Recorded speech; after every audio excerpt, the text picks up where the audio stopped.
স্বাস্থ্য মেডিকেলগুলো তো সরকারি যা তাই, কিন্তু এমনিতেই ভালো আর ডাক্তার আছে? হ্যাঁ, ডাক্তার আছে আর যথেষ্ট যথেষ্ট না, যা আছে কিন্তু লালমনিরহাটে চিকিৎসা করতে পারেন না রংপুর? না, আমরা রংপুরে যাই সাধারণত, বেশি রংপুরে যাওয়া লাগে। লালমনিরহাটে চিকিৎসার মান কম, তবে না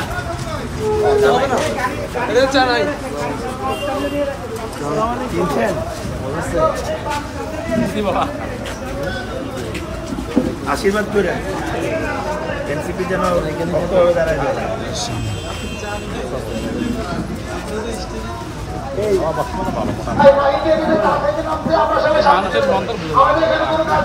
এখানে নামবে না, নামবে না।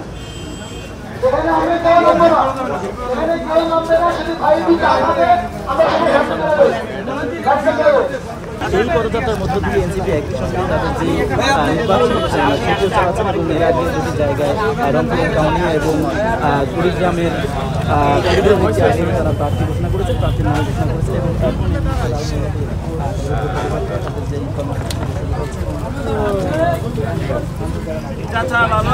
আপনাদের এলাকায় আসলাম। মধ্য দিয়ে তাদের যে পদযাত্রা শোনাই দেন একটু পদযাত্রার মাধ্যমে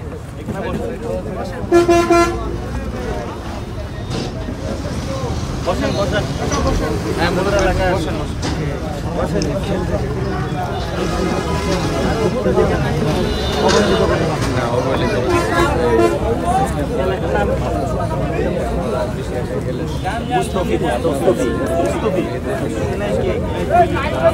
একটা দাবি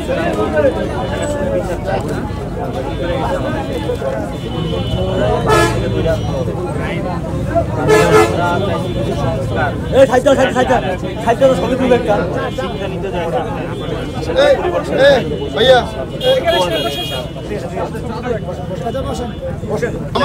আমরা বাস থেকে দেখা দিল। আমি 5 জুলাই যে প্রথম গিয়েছি মিটিংগুলো করেছিলাম 5 জুলাই। আমরা এই গুরুত্বপূর্ণ আমরা বাড়ি যাচ্ছি আর কি। আমাদের ভাই আপনাদের এলাকার সাথে আমি গ্যাসের পরীক্ষা দিয়ে আমি টিএসসিতে গেছিলাম, যে ওইখানে বসে আছে আসলাম, তাই না দেখা হয়ে আসলো ওখানে।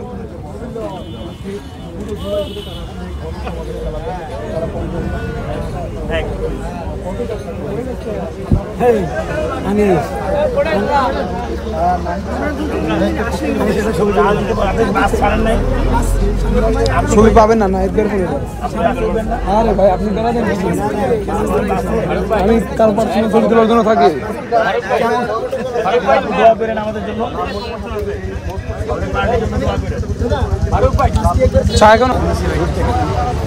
ছবি সবাই বিদায় ছবি তোলে।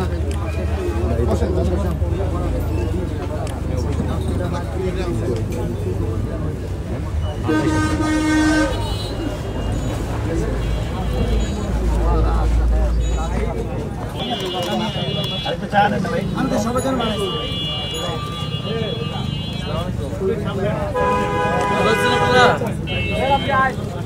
আমাদের এলাকায় আসলাম, আমাদের লালমনিরহাটের প্রোগ্রাম আসছে সেখানে থেকে যাবো।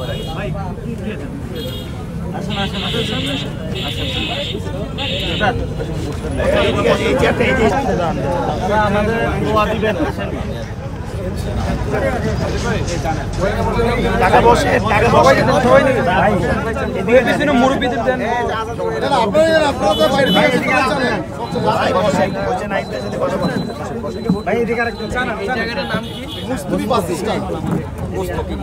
লালমেট সদরের মুস্তিবি বাস স্ট্যান্ড।